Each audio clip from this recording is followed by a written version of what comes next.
Alrighty, folks, I have no idea how this is going to go, but I know that we are going to give it an honest effort. I honestly hope this is something we repeat each and every week going forward. My vision for the following is we obviously have an amazing Rolodex of millionaires that contribute to one rental at a time every week. I want to surprise my students each week with someone that we will do this with. This week, it's easiest for me to try it with my brothers in arms, Matt and Dion. I know they will be flexible and dance with me because I have no idea what music is playing. And then going forward, after we've tried this, we'll go with Anna and Dan and Taylor and all the other amazing contributors. So maybe what we'll do is ask people to suggest in the chats below who they would like to do this with next. And then, of course, we will send Zoom invites. What I think we're going to do here for this first one is Dion, Matt, and I are going to riff on a couple of topics. And then we would love to hear from you. We're going to leverage the chat feature. So put your questions in the chat feature. If you ever wanted to ask the three amigos something, this is your chance. If you don't ask any questions, I promise you we will consume the entire hour. We will go till about 8:55 a.m. Pacific because, yes, I have scheduled calls at 9 and 10. I record 3 hours a day, 5 days a week. So this will be going for roughly 55 minutes. With that all said, we will give this a shot. Dion, let's bring you on first because you just wired some funds, signed some docs, and you will be an official owner of a duplex, I think, tomorrow. So tell us all about it. What's going on? Well, because I'm a 10Xer and I don't trust technology, I got a cashier's checks and hand delivered them. Of course you did. Of course you did. I'm not a fan of wiring. And part of me, it's that super frugal person that doesn't like the fee for wiring. The $15 or whatever it is. You're right. And the other part is I would rather spend $100 in fuel, but it's too easy to get fished at the last minute. You start getting emails that look very official and have, this is your wire instructions, do this. So this is a house hack BRRRR. It's a duplex. One side was owner occupied and is pretty much live-in ready. There's some small things I'll do before I move in, or while I'm moving in probably. The other side. Let me get that. So I want to actually, that's actually new information to me, and I may have missed it. So you're going to be moving out of your fourplex, which you currently have a roommate. So is that roommate coming with you, or nope? You're getting They've already got another roommate set to move in at $1,000 a month. So this adds $1,000 in cash flow without any extra expenses. Of course it does. Of course it does. That's the whole point of house hacking, right? All right. So that unit gets $1,000. Let's call it $900 better. Maybe there's some extra stuff. Let's call it $900. And then you're moving into this one. Okay, go ahead. Okay. Yeah. And then, so this one, the other side is a gut rehab from this, basically I've got to go in. I might do the demo just because I've never done it and it sounds fun. Oh, it's fun, dude. It is fun. I've done demo. It's the best part of a job. This will be my first one. So Matt's going to help me. He's got the system for ordering kitchens. So I'm going to get the measurements, get a kitchen ordered through him, probably the bathroom ordered through him too, because it's a demo there too. Yeah. My estimate with the contractor that isn't going to do the work, but walked through with me and looked at it, says it's probably going to cost me around 30. So I've budgeted 50. Oh, and I'm expecting 80. Oh, wow. Okay. Right. Like Dion, if you get to 80. Right. And so, and if here's the numbers. I'll disown you. The house across the street is under contract for 800. There's a duplex 5 houses up. Matt owns me. It's great. So it's the only way you could disown me. The duplex is 5 houses up, is going for 750. And so both of those are pending. And I paid 400 for mine. So if I put 100 into it, I'm still at a decent BRRRR. Work. Yeah, you are. Okay. Right. But so this was one, it's one of those ones you find where the listing agent just didn't know what they were doing. Horrible pictures, horrible description. I couldn't tell it was a duplex. There was one word that said duplex in the description. But everything else said you got to love lazy agents. You got to love lazy agents. No pictures of separate meters, no pictures. It said the total structure was 2 bedrooms and it's actually 4. Oh gosh. So it sat for 178 days. Awesome. Okay. What was it listed at? What was it listed at before? Original listing 477. Oh, okay. So they went to 444. I offered 4. They countered at 422. So they met me in the middle. Yeah. I countered with 4. I love it. And then I found another deal in those new markets I was looking at that made sense. And I told my agent, let them know I'm pulling my offer because I'm making another offer on another place with them. With this one, wouldn't have been a cash purchase. It would have been with a mortgage and everything. And So they contacted me and they contacted the seller and said the next day, is the offer still on the table? Because we'll take 4. There you go. So again, Person a who lot can of walk away.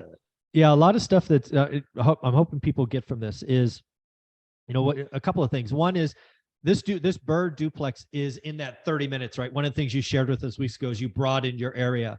I think there's a lot of folks that should give that a shot. You know, even 30 minutes, it opens things. Because what I took from our conversation last week, and people need to hear here, is you went from not finding anything that worked for your year to, oh my goodness. I mean, you were telling us about 5 or 6 deals that were at least possible, right? So just that extra 30 minutes really opened up opportunities. And I think folks need to hear that. The big shift that we've had in the last couple of years, that most people that talk about the housing affordability kind of mess up with thinking that the wages are the reported data. And with remote working, we're a couple of years behind that data hitting. Yeah. So these 2 new areas that I expanded to are where the commuters are moving to. It's funny, the place I'm buying. So the last time we did this Zoom like this, you had a gentleman who was asking, you know, where should I do? I'm a little bit later in life. I've got my portfolio in place. I've got this equity to deploy. And your answer was, well, you know, yield is nice. It's important, but that's not where you're at. Where do you want to live, right? Right. So this is on the water, on the Puget Sound. Both sides of the property have 2 full water views. It's literally the only thing between the house and the water is a street. About 200 feet away is a walking ferry, which is a ferry that you don't drive on, right? That goes to Seattle, that goes to the city Bremerton. So like Wow. I have everything that I was looking for. So I would have bought this as a forever home without it being an investment property. But because of remote working, the rents here in this area that used to be about 80% of where I normally invest are the same as where I normally invest. Yeah, this is why doing the work, Matt calls it your rent box, right? You've got to stay up to date. And you're right. I think this work from home, or, you know, work from home 3 days a week, that thing is, it's really moving incomes around, right? And to your point, that data won't be reported probably for 5 years, right? It won't catch up. But if you're on the ground and you're seeing it, I mean, there's a couple of things you did there, right? You know that rents are up 20%, right? Or they're now even with across the water, if you will. That just means you can offer more. It means you can stand on your numbers better, right? Somebody who doesn't know that is going to offer less and not get it out. Matt has taught us that a lot, right? He's taught us all the time about the rent box and why he could overpay or at least people said he overpaid, Right. and he didn't. Because they didn't know the numbers. So, Dion, this is going to be your first, and you're going to live in the unit you're remodeling. Is that right? Because the other one's occupied? No, the owner moved out. That was the last thing I was waiting on before I kind of announced, hey, I've closed, was I went by yesterday before dropping off the checks and signing the documents, which without a mortgage is super easy. It is like super 5 easy, pieces right? of paper instead of a book. Yeah. I've done that. And went by and it was empty, vacant. Like, so you're going to move in the other this unit. Haunted toy that she left behind. There's a creepy rocking horse looking thing, which I'm going to make a video about. Yeah, you got to take a picture of that thing. I will. Yeah. It's amazing. Yeah. But other than that, it's completely empty. So I went by, signed the docs, closed. Tomorrow I'll get the keys. That is awesome. That is awesome. Matt, what kind of advice should we be giving Dion? Because he's going to be pulling up into his first heavy remodel, heavy lift. You've done a bunch of these. I've done a bunch of them. You have a course called Oh Blank, You're a Landlord. You just completed your boot camp. Yes. If Dion was in that, what are some words of wisdom that you would give him? And again, remember, folks, you can put chats below. Dion will go, or Matt will go through them, and we'll riff on that in a minute. But yeah, what kind of advice would you give him? Look at that cup. Don't pull that hammer too far back.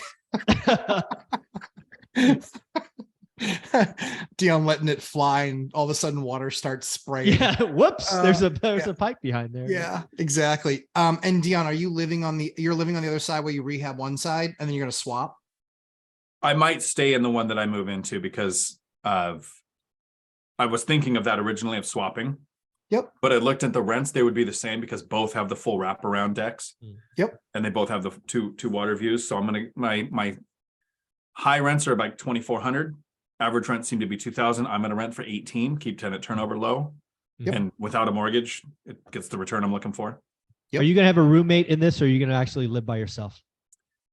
Undetermined. So that's answer for, yeah, I'm gonna have a roommate because I'm Yeah, cheap and I yes. want to try. I'm That's cheap. what that's You what see- that code for. Yeah, he's saving $15 on driving checks places. He's cheap. definitely gonna have a roommate. Yeah. Agreed.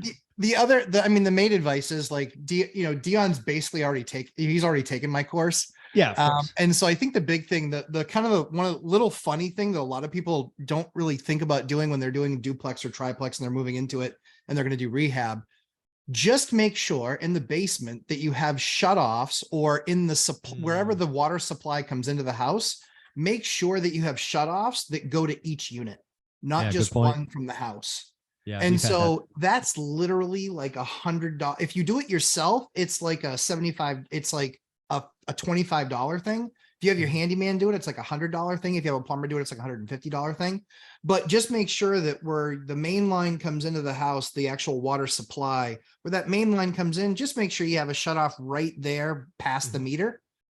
Because that will save you a ton of time, effort, energy. The other thing too is that then that also allows you to, before you start closing things up, like you've done all your demo, and now it's like, okay, we're going to do electrical, we're going to do plumbing, we're going to do insulation.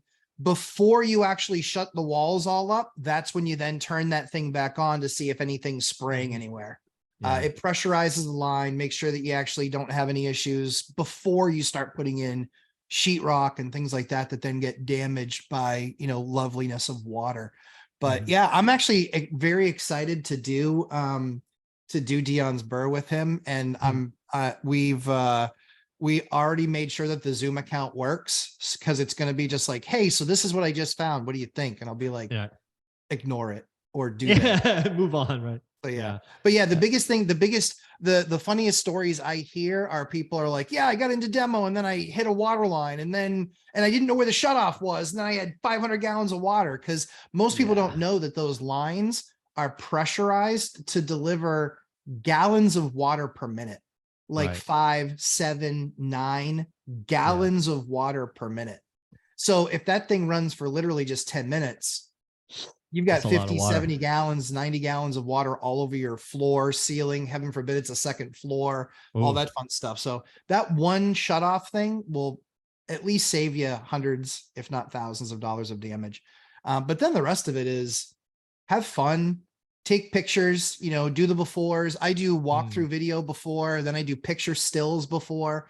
And then after everything is ripped out and all sitting there on the floor and you can't walk through it because you have mounds of crap there, take another set of pictures. And so just document that process, which is, kind of pre-gut. I've got everything down on the floor now. Now I've got everything cleaned out. Now I'm looking at all the different wall stuff. That's gonna be the most valuable to you, because then saving all those pictures, if you ever have a leak, if you ever have a whatever, recognizing where your water lines are being dragged from, maybe it's above, maybe it's below, maybe it's an exterior wall. You'll always be able to reference those pictures and show any contractor. They're like, I'm not really sure where that line's threaded. Well, guess what? They start opening up walls, which is expensive. If you know where if you know where the line was, it's a lot easier to manage.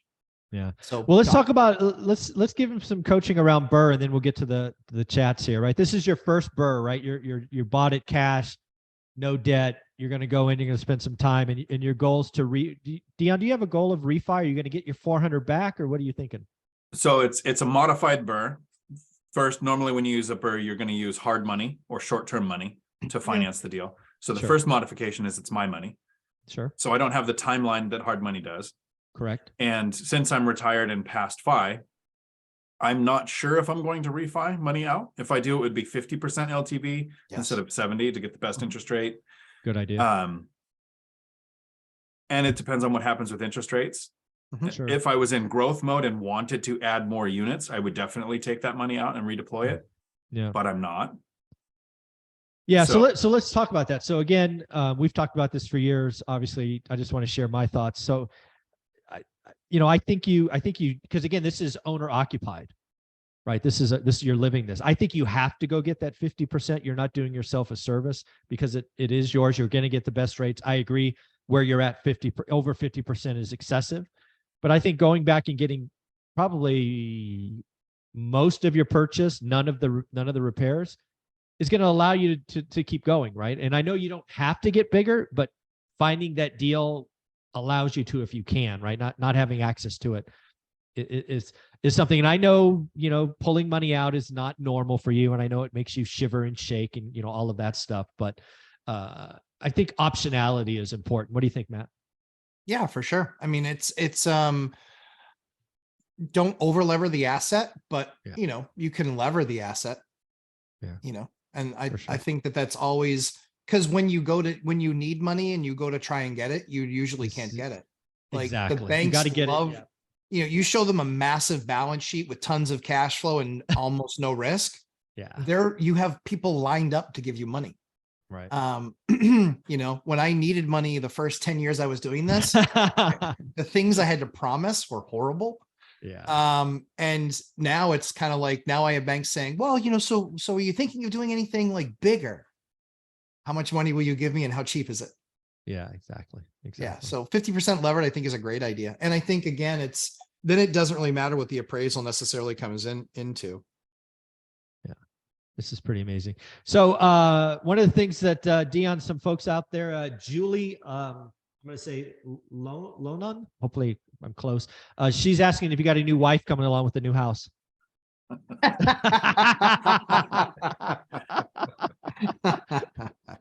No, We don't know the answer to that question. I might stretch my sanity level a little bit and pull some cash out. Yeah. But I'm not that. No. Yeah. You would much rather pull some Yeah. leverage out before you do that. He's crazy. He's not nuts. Yeah.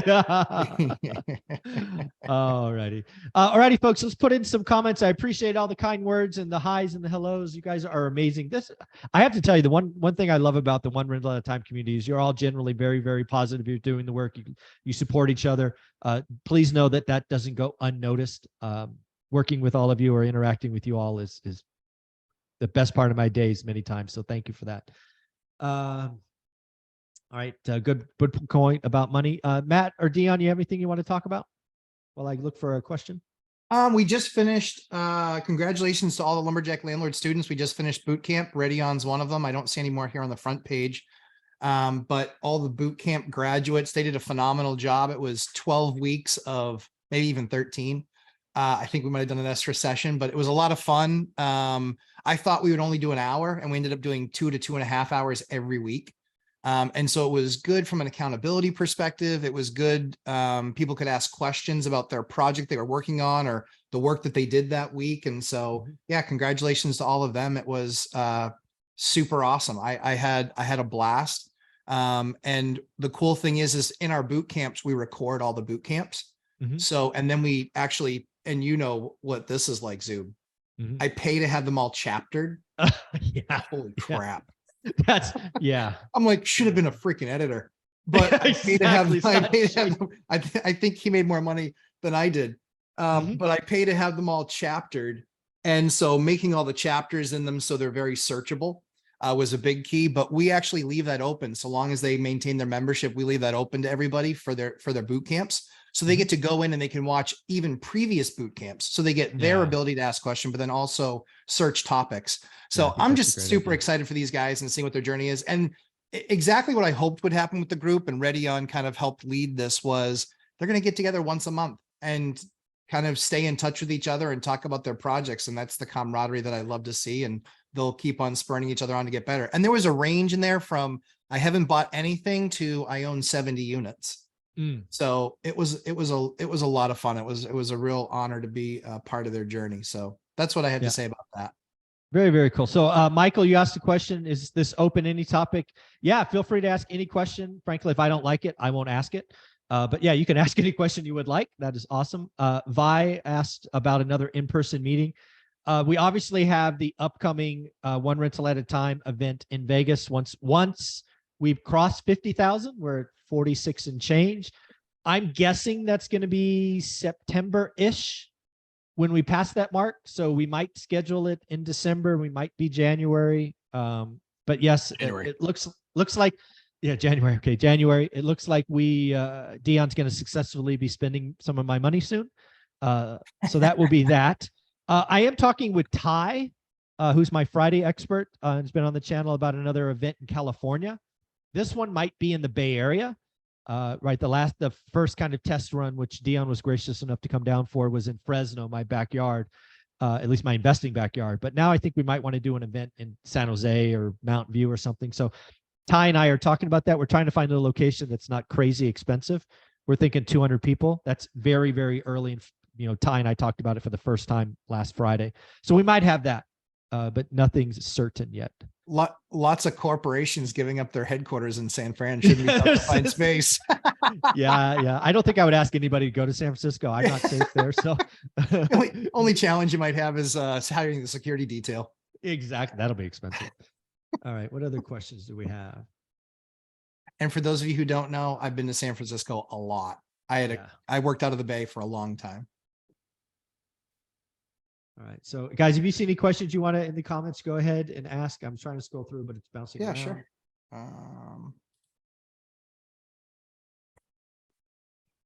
So Dion, do you have a timeline for your BRRRR? It's basically a question from Bev and Dawn. Timeline, you close, demo, you thinking this is 90 days. What's a rough timeline? You have an idea?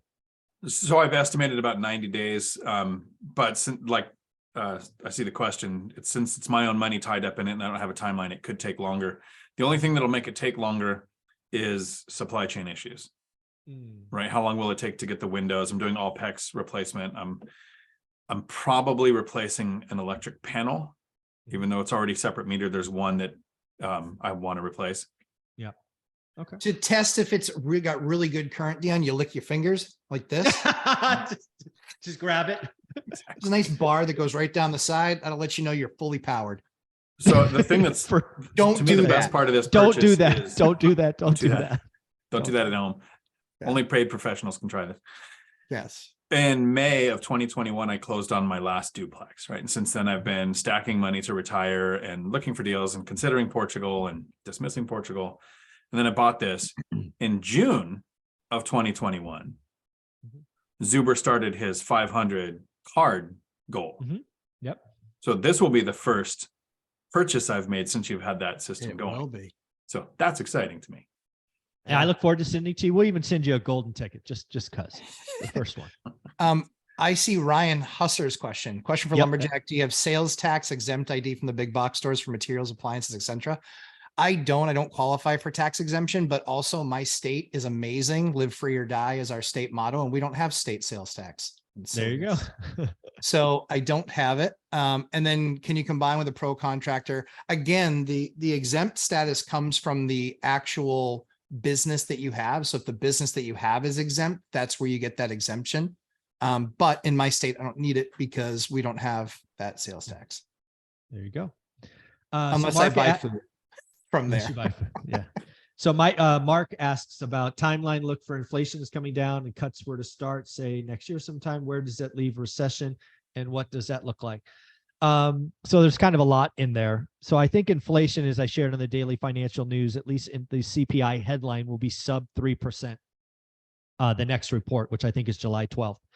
And then I think it's a slow grind lower from there. I think we could be at 2.5 by September, October, because I think housing or shelter, as it's called in the CPI print, will start to roll over. So let's call it 3.5 or 2.5 by, I don't know, Halloween, October 31st, whatever. I don't think the Fed cuts all year. I don't think any of that changes. I think the first cut is kind of late Q1, call it March to June. So let's call it Q1, Q2 next year. I think this recession is going to be very different from the last 4 we've gone through. I actually think we're in a recession, but it is something that is pretty uncommon. It's called a rolling recession. What is a rolling recession? A rolling recession is something that hits specific industries harder than others at different times. I think that is no question. Housing is in a depression.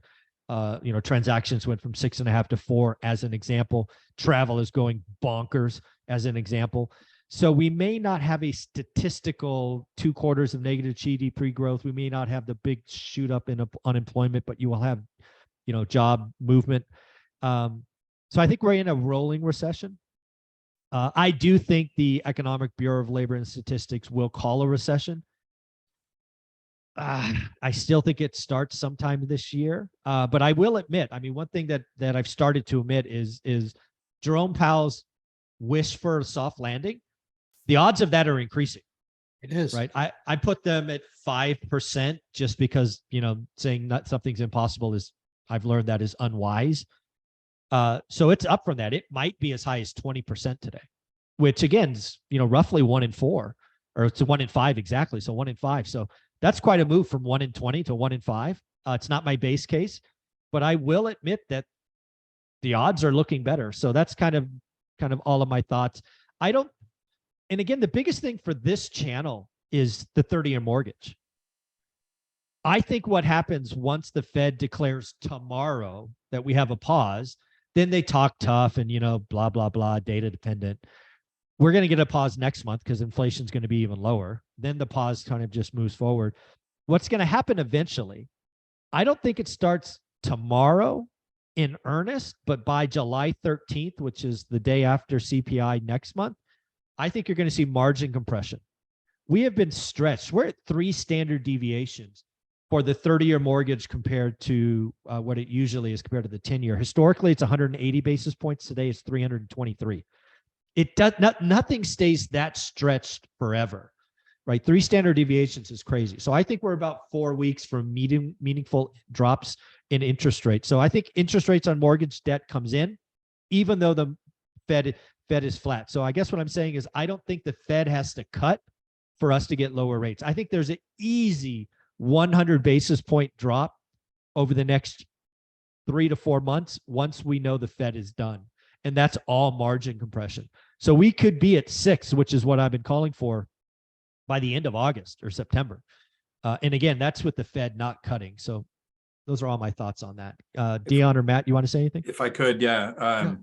So, you have the econ degree, you have the daily updates, you have all of this really high level thinking. And I want to take a step back, maybe a step a little too far for the people that are here today. Because these are everyone that's watching is in your course, watches your content, right? They kind of think this way. But we do talk to people in our circle that don't. So like the viewers have friends and family that just don't watch this content. I have people who watch this content, right? When someone asks, when is inflation going to come down? I sometimes think it's because they think, okay, when inflation comes down, then I will buy because it will be less inflation, it will cost less. Yeah. And that's not what's happening. If inflation is 6% and you're going to buy something for $100,000, next year it would cost $106,000, right? So 6% inflation on that. It's very easy math to follow. Sure. So let's say inflation drops to 3%, right? It goes down. It's half what it was. In a year, that means that thing's going to cost $103,000. It's still going to cost more. The inflation is less, but the expense is still more. So for the people watching, it probably doesn't mean what I'm saying, but when you're talking to a friend or family that's saying, I'm going to wait for inflation to come down so I can afford to buy something, no matter how much it comes down, unless it goes negative, it's going to cost you more. Yeah, I'll give you 3 words to talk about. Thank you, Dion, for doing this, because we need to realize, everybody here is a student and hears me talk about this, but others will watch this. I probably even put this on YouTube. What the heck? There's inflation, disinflation, and deflation. What we are currently experiencing in most things is disinflation. It's increasing slower. What did we get reported today? For example, fuel oil. Dion and I know nothing about fuel oil. Matt knows everything about fuel oil. Fuel oil, according to CPI today, was down 37%.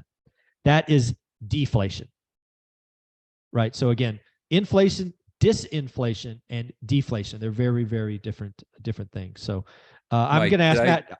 I'm sorry. Can I follow up on that with the video? Yeah. When they do make the cuts, is it like, we don't go back to like 2020 where everything goes wild, right? When they start making cuts, because so that's a great. So this I actually put this on Twitter, Mark. This is very important. So I think we have learned a few things. 1, 7% mortgage rates or higher. Stop the real estate market. Stop. 6% mortgage rates bring enough marginal demand back that you get small increments, and below the median goes nuts. 5%, and this is really to your point, Mark, if for some reason we got cuts and margin compression and we saw a 5, like 5.0, I am afraid. Yeah. I mean, legit Price afraid. explosion. Because what happens at 5% is you get a little bit more supply, but you get a lot more demand. Yep. So I believe, Mark, if we fell to 5%, which again, some people are calling for, I want people to be clear. There are some very, very smart people with great track records of calling rates, calling for 5%. I am legitimately frightened of a 5% mortgage rate, because the only way through this crazy unaffordability that we have is time. So that's what I would tell you, Mark. I think 6% is a layup, to use a sports analogy. That's why when I Five- asked about the, I'm sorry, Yeah. when I asked you about the timeline, because it seems like, you know, today the report looked decent, right? That's what they wanted to see for inflation. So like when I look at a timeline, it's a little scary next year. Like, you know, if they start making cuts of the, Yeah, you know, see, the I rates don't might think come see down or that. things go wild. Yeah, Jerome Powell does not want to see asset increases. I think there's a better chance, and we'll know a lot tomorrow because we get what's called the dot plot tomorrow, which is just Fed speak for their, you know, forecasts. I think there's a better chance that there's no cuts in 24 than 3 cuts, for example. Yeah. Right. If you were going to tell me, Michael, pick one, 3 cuts or no cuts, I would choose no cuts. Because I don't think we can't have real estate go up 20% again. We just can't. That's unhealthy. We can if we get to 5. No, it will. That's what I'm saying. And I don't think Powell wants that, because that'll just start the feedback loop again. If real estate goes up 20%, guess what happens to rents? Right. We've all learned, hopefully by now, that rents is a 6 months lag, and rents go up again. And then then housing could be in a bubble, and then all these freaking crash bros might actually be right. If you throw on 20% again, that's a problem. Too many moving parts to guess. I'm not that smart. So too many moving parts to guess. Like I find a deal that cash flows at the numbers I need to cash flow, I buy it. And if I don't, I don't. And then I build out a, you know, larger circling area of, you know, going into new towns. I've gone into 2 new towns in the last year. And that was good because it was expansion. But I'll bang out 4 questions real quick. Is PEX, Bevan Don Perkins, is PEX copper standard is PEX over copper standard these days? Pros and cons of each. PEX is faster to install. It is also less expensive to install. And so PEX is absolutely more the standard. And you can do high degree heating through it. You can do forced hot water through it for radiant heating. You can do all of that stuff. It is a superior product. A lot of times they'll do copper off the actual system itself, and then they'll connect with PEX, because PEX vastly speeds up your deployment time and implementation time. So the con of PEX is that it can be eaten by a rat. If rats get into your house, rats can eat through PEX. They can't eat through copper usually. That's a big rat. Unless it's a pig P90. Well, we're talking New York rats, like a P90X rat, you know, with no neck. So, you know, those, but yeah, the con to copper is cost and time. That's the con to copper. Me personally, I have 2 plumbers that I use exclusively. They will do copper fitting or brass fitting off of the system, and then they turn it into PEX, and they do conversion in PEX, because you can run a PEX building in a day, you know, or 2 days. If you're doing copper, it could be a week plus. Second one, supercar. Yes, I'm still shopping. Every week you see my smile get bigger because they're dropping faster and faster. It is glorious. I will be getting an unbelievable deal on a supercar, so I'm very excited about that. And I just keep on watching that because it is literally falling apart as we speak. Mandy, you asked questions about cabinets. So I guess we'll announce it here. Mike, we always do stuff on days where it's like I've spent my entire weekend working my ass off and getting something in place. And then I work with Mike on Tuesday, and I never deploy it on my channel. It always goes on his channel first. So if you are in the Lumberjack Landlord course and you are specifically in the boot camp, we are actually offering cabinets to those folks in the boot camp. So we have a cabinet franchise. We are able to drop ship to anywhere in the country. And yeah, it's and I can hear Dion, it's rattling around in there now. I just created another job for myself. But Dion, I'm retiring to something, not from something. So asked and answered in your head.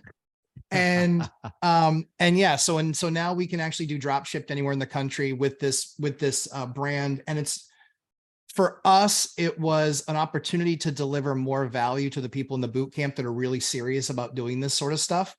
And so what we found on average is that, if that was a $6,000 retail kitchen, it's something like we can basically have it delivered for $3,500.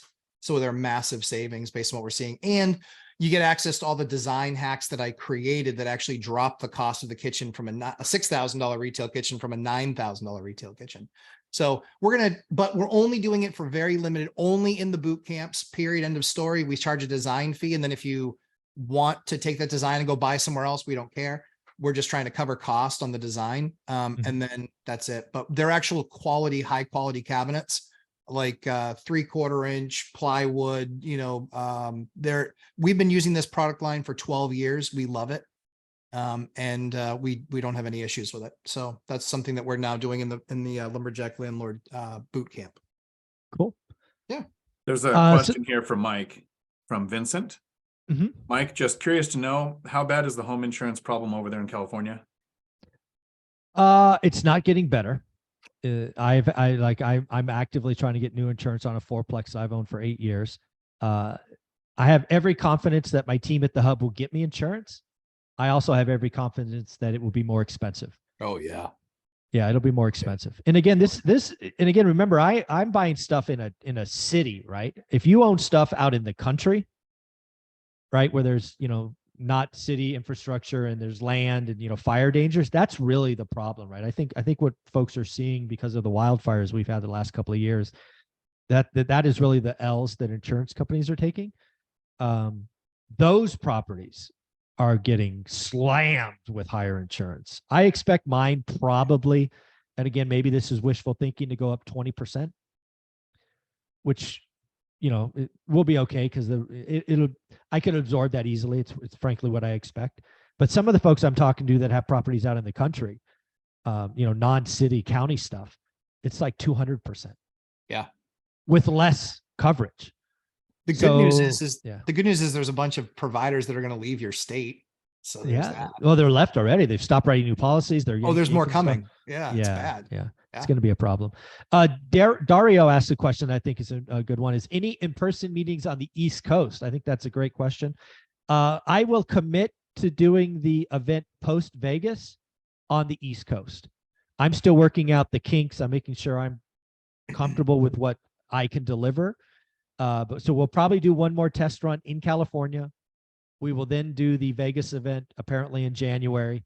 And then probably next summer, we'll do something on the East Coast, maybe up near Matt and Anna and April and those folks. So I will give you that commitment, Dario. All right. Any other questions you guys want to jump on, Dion, Matt? You guys scrolling through? There was another one that was asked from Denise. Congratulations, Dion. Sounds like a great deal. I agree. He crushed it. Yeah. Madam in the Lakes region and looking for single family rental opportunities between here and the Seacoast with no luck.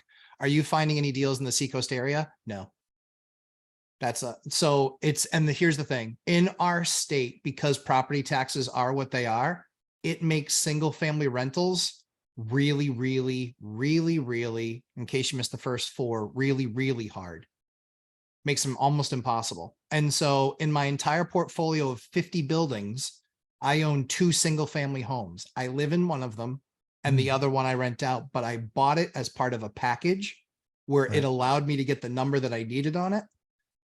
So I can tell you that single family home rentals in our state is very, very, very hard because the property tax basis, they hit those the hardest. And that's why I live in the 2, 3, and 4 unit world, is because if you have a single family home that's $400,000, the taxes on that are paid very close attention to because that's a majority of any market. And so the rate, while it applies across the board equally, largely the assessment on them are far more accurate than on the multifamily. So on a $400,000 house, you might have a $9,000 a year tax bill. On a $550,000 duplex, I might have an $11,000 tax bill. You can't rent that thing out to single family for enough of a premium over what I get in the duplex. You can't rent it out for enough to make any margin worth really considering. And that's just 22 years experience in the 2 counties that I cover. Trade Better asks a question I think warrants kind of a discussion because obviously I'm in the throes of this now, basically about adding ADUs and DADUs. to existing properties. I think what we're going to see is more and more states and counties Yes. adopt this, because affordable housing, frankly, is not going to get any better. It's a huge problem in California. It's a huge problem in lots of places. I also think that social media titans like Thatch Nguyen, Eddie Sanchez, others, hopefully one rental at a time, are going to prove it works. Again, my first attempt did not, but my next one will. I'm convinced. It's a great return on capital. Running the numbers, especially if you can get approved plans, right? You can, the Fresno right now, it looks like they have 5 approved plans. It's going to cost me roughly $2,000 in fees and plot maps to kind of get that approval, is what I'm being told. I wasted almost 10 grand on an architect who turned out to be a complete waste of time and a buffoon. But I own that, right? I believe in taking personal responsibility. Everything is my decision. I picked them. So that money's now lit on fire and gone. But I think folks like Thatch Nguyen, with his millions and millions of followers, is really going to push this. I think when I run the numbers today in my market, it's what makes the most sense. So I have a vision for providing affordable housing. And now that it's the best return also, it's like, this is like a no-brainer for me. So I expect more states and cities to tackle this. I had a conversation with somebody in Vegas. He's on one of the review boards, and he's like, they're looking at it. So I think other places are realizing that affordable housing is an issue. Yep. All right. Yeah. Squatters are less likely to steal PEX versus copper. That's true too.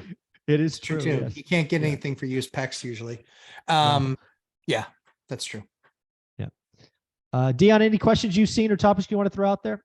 There's a couple of questions there for you, Mike, on do you keep the utilities in your name or your tenant's name on your single family houses in California? Never my name. Always the tenant's name. Yeah, Yes. that's huge for me too. It's one of the things that was the determining factor on buying this current deal was separate meters. It was either going to buy it with separate meters or add the expense of adding separate meters when possible. In California, you guys have rent control. Correct. If your single family homes are in an LLC. Correct. If they're in your private name, it doesn't impact Personally. you. Correct. Yeah. And also, if you live in a duplex and it's in your personal name, it's not under rent control. Correct. Both of those are true. Julie, you ask about UK pound relation to the dollar. Currencies are not my jam. I would be out of my depths to talk about that, but I will say if rates in the US have stopped going up, the dollar probably weakens, but that's not a statement against the UK pound, because the UK has its own challenges with inflation over 11% last time I saw. So I don't know currency to currency, but generally speaking, the dollar will weaken if it's confirmed that the Fed is done raising. But it's out of my depths to answer compared to the UK pound. Sorry. I can take you through the whole UK pound thing. Go for it. I'm teasing. Absolutely I not. was going to say this ought to be interesting. No way. You're No. surprised. Yeah. One of the things I love about the three amigos is you have the least education and you are the smartest. And that's no Yeah, slam on oh, Dion. Yeah, thanks. You're Yeah, I don't clearly love the that. smartest guy. And Dion is the best teacher. Oh, by we far. are. It's, By yeah. far. It's I'm not ridiculous. the smartest guy, the teacher thing. I am by far not the smartest guy. Yes, I agree. And Denise, you're very welcome. I'm happy to give you that viewpoint on the tax thing. That's honestly, I loved single family houses because they don't build many more of those like kind of starter homes, those 1,200 square foot, 3-bed, 2-bath. They don't build a lot of that stuff. And so that was something I would love to have purchased. However, from a risk tolerance perspective, not only just a tax preservation perspective, but from a risk tolerance perspective, I don't like it as much as I like small multifamily, 2, 3, and 4 type of stuff. And then there was a question answered about solar. Yeah, that was Mike, that was about your ADU. Solar killed that deal, right? Yeah. So just to catch everybody up, I started doing a project a year ago, wasted $8,000. It got right up to the finish line. Then solar was required. I had to get solar done. And that's just where this thing blew up. The architect's a moron. Yes, solar has to be required. But again, the city of Fresno, very, very, very unique to Fresno, has 5 approved plans already done, so everything's done. You just pick your 5, get your plot map, 10-foot setbacks from your side and backyard, good to go. Again, I started 6 months too early. If I had timing of 6 months later, of course, take the approved plans. But yeah, solar Sure. killed the deal. Yes. It was so frustrating. Penny Wong, any advice for someone starting their journey at 40 or 50 to fast track their investing since it isn't on time isn't on their side, like a 20 or 30-year-old? The advice that I would give you is stop thinking fast. Yeah. It's not thank you. fast. There's nothing fast about it. In fact, if you think fast, the first 5 years, you're going to be miserable, absolutely miserable. Because it's like, I'm not going fast enough. I'm not doing enough. I'm not acquiring enough. Yeah, I get it. We all lived in that space. The fastest or the easiest way to speed things up is house hack. That's the easiest way to speed things up by far. Yeah. I So- think for me, it's a 10-year journey, no matter when you start, right? Starting at 40 means you're done at 50. I am 50. It's not a bad deal. The first 5 years are going to be slow. Sorry, Dion, I cut you off. Oh, no, you're good. For Kenny, I'm not disagreeing with Matt when I take this contrarian view when he says don't think fast. I want you to think super fast, and fast is 10 years. Yeah. Right. Yeah, there fair you The enough. go. point of the question, right? So I'm agreeing with Matt. Look point at of the the question is- teacher. The teacher comes in with the mic drop. You course. don't have the decades that the 20 or 30-year-old is. I made it to 40 without ever having $1,000 in the bank. Single parent with 3 Exactly. kids, started with a lot of bad debt. So what you need to do to sit back at the age of 40 or 50 or whatever age you are that you're starting at and think, what am I willing to put up with to make this take 10 years? And in most cases, as much as you're not going to want to hear it that late in life with probably already having a family and roots and the community that you like to live in, it's going to be a house hack. Reduce or eliminate that huge expense, add that to your savings rate, rinse and repeat it with no other investments, just house hacking every 2 years in a small multifamily would give you somewhere between 8 and 20 rentals that all cash flow units, not properties. Units. Yeah. So 10 years to financial freedom will happen and I'm on my third, not because I have to, just because this is where I wanted to live, house hack. I only house hack twice. So depending on how much bad debt you're starting with or not starting with and what your income is, that 5 to 10 year timeline can happen if you put house hacking in there. If you skip that, Yep. That's where the 20 or 30-year-old has the advantage because Yes. compound interest, compound cash flow streams, that where Zuber says this often, the one thing he wished he had had in his strategy was house hacking. It would have sped Yeah. things up probably 5 years. Oh, at least. Yeah. At So least. what are you willing to put up with and put your family through? And just most people in the back of their mind think, oh, my family would never do that. My kids were excited. So we lived in a house on a lake with tennis courts and basketball courts and boat launch and all these things. And they were like, wait, we get to move to an apartment complex where there's a bunch of other kids we could play with. Hmm. And I get to go to a new school and be the new kid. Until you have the conversation, you might not know what your family's willing to do too. So I would at least have the conversation and see if you can put that into your mix. So this might be the last question. Just, I think this one might have some long answers from all three of us. So this comes from Roldan. Again, acknowledging that ORAT students, generally speaking, have less than 5 years of being landlords. Would each of you share tips or good practices about the importance of routine or preventative maintenance? Lumberjack, you are the hands-on guy, so why don't you lead us off? Yeah, I mean, I think at the end of the day, you have to, this is an asset that you want to have worth more money in 30 years. Right. Take care of it like that. It's like, oh, it's not just an apartment. No. You're curating an experience for a client, i.e. landlord tenant.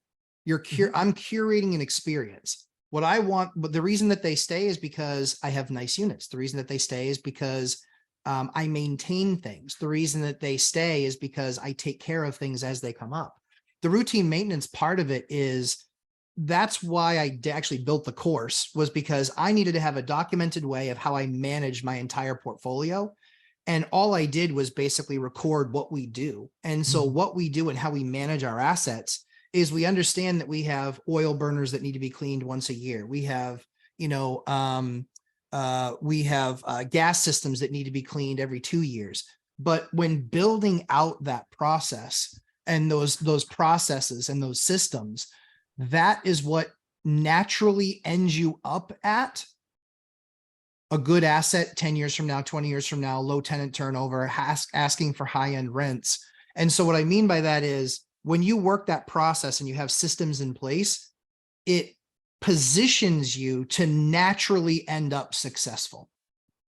When you don't, and it's fly by night, he who plans to, fails to plan, plans to fail. And it's really that concept, systems and processes in place. When we were 10 units, now we're 137. All we have is more things that we do as part of those processes and systems. And that's how I can manage all of it. That's how, is because I can manage it right from my phone. That's it. Just my phone. And yeah, it's an Android. It's not an Apple. But literally right from my phone, I manage everything. And so it can be, people sending text messages, people sending, maintenance requests, whatever it is, I can run right from my phone. More importantly, I can push that number to someone else that they can take those questions. But that really is the key, is systems and processes in place. That's the only way you're not like, oh man, I can't believe it, we haven't cleaned that system in 3 years. That's how you get more time out of your systems, is by, and the fraction of money that it costs to maintain things. And that is gutters that can ruin, foundations, and heating systems, cleanings, and all of these things. They're just little things that even smoke detectors. You just do things like this, like once a year, where you have somebody there for an hour or two and checking through your entire list, like what we have, our maintenance list. You check through that entire list, and it's like, boom, that place is good. It's done. What's the likelihood I'm going to have an event there? I'm doing it on my time because I look through everything. I see 3 things that we need to address. We make a plan to address them in the next week or two. Then it's not something that comes up that I have to handle in an emergency, and then I may not have time to do it right then. Hopefully that helps. Dion, what's your advice? 16 units going to 18, I think. How do you handle maintenance and preventative stuff? So this question was designed for somebody who's been investing for less than 5 years, that's probably still in growth mode. Treat your properties like you have 100 and your tenants like you only have 1. So when you're putting systems in place, it should be, like Matt said, a way to curate the experience for the tenant to help limit tenant turnover. But if you only have 1 or 2 rentals, you can do everything. You can drive out there Saturday and fix the cabinet. You can go and mow the lawn or whatever your issue is, right? But that's going to stop you from being motivated to add more units, because can you mow the lawn at 10 places? Right. Can you go to every property every month when there's an issue? So as you're starting to grow those systems and processes when you're small, you can go Mike's route. Zuber had property management from day 1, where most of that's hands off and you're just verifying, trust but verify their work. Or if you go hands-on and you want to self-manage, automate as much as possible. And the most important person on your team, and to use an analogy that actually resonates with me, you date your agents, you date your lenders, you marry the properties, right? But you need the most important person on your team, because your agents and your lenders mean nothing to you after you've closed on the deal. Right? You might get a thank you gift, you might give them a thank you gift, but that's it until the next deal. Your handyman, your contractor that you find that has a small enough business to be available to fix things. So you build that list of people you can call at 10 o'clock at night who will answer the phone, who will go and handle an issue, to make your life so you're not the one going out there. Like you had 100. If you had 100, you wouldn't be going out to handle a leak. You'd be going, well, Matt would. But most people Matt would send somebody else. I had took the trip to California, and it's weird. This is the 3rd water heater I've had go out this year. I have never had a water heater issue until this year, 3rd one. It was like 2 texts and an email, because I have my handyman that has a sub plumber and a sub electrician. Develop that relationship so that you have the time freedom to want to add more units. Yeah. The only thing I will add to that, because those are 2 great things, as the one who has property managers, I will tell you this, just the fact is, some tenants don't like to report issues. Right. They feel, so they will let little things become big problems, especially if you're in a 2-story, right? Because if they don't talk about the little leak, and as you don't know already, little leaks become something. So my property managers are instructed at the yearly anniversary to go to the property and ask, hey, is there anything going on? Little things you'd like to get addressed, because we want them to know that it's okay to report small things. Right. So we're proactive in that. We do walkthrough inspections once a year. We have properties that we don't have repair bills for. We may go back a second time, right? You can just look at all the data sets. An ounce of prevention is worth more than a pound of medicine. So again, I like the idea of, act like you have 101. I thought that was good. 100 units, but only one tenant. I thought that was a wise thing. There's Dion being the teacher. Guys, we got to get going real quick. Matt, where can people find you? Lumberjack Landlord on YouTube and Instagram, and in the amazing course, oh, you know what? I'm a landlord now. What? There you go. And Dion, where can people find you? Right here on YouTube, Dion Talk Financial Freedom, where I do my live streams every Tuesday afternoon at 4 p.m. Pacific, which is today. And where I was going to announce it today, but I'm going to do it since he's here. Chester won the 1 hour with Lumberjack Landlord, Millennial Mike, and myself. Ah, as a free cool. consultation. Nice. Nice. Good job, Congratulations, Chester. Chester. Congratulations. And guys, one rental at a time. Do me a favor. Go to the website, onerentalatatime.com. There's a special thing that says Meet the Millionaire. You will see Dion has correctly given me the information and Matt the I Lumberjack has not. So we need to give him heck or hell because he hasn't given me a hell. photo and some book recommendations. What is going on, Matt? You now publicly embarrassed. Take care, everyone. Bye-bye.